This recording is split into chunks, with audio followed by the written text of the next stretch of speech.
হযরত শাহজালাল রাহমাতুল্লাহ এই কূপের পানি ব্যবহার করতেন। আর এখানে আমরা দিঘায়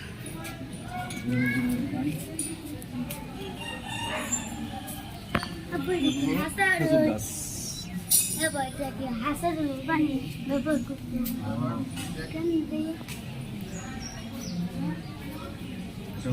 গাছ, খেজুর গাছ, এই কূপের পানি খেজুর গাছ। এখানে মাজারের এটি পাথর দিয়ে তৈরি করা, ওয়ালগুলো পাথর দিয়ে তৈরি করা, যেমন প্রবাল পাথরের মতো দেখা যায়।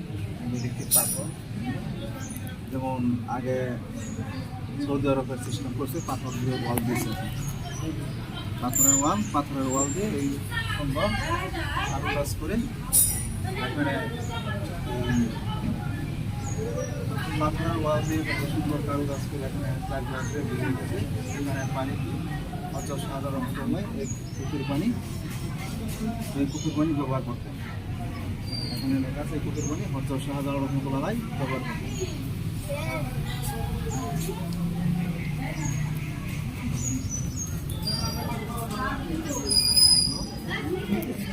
কূপের পানি দেখাবো আমাদের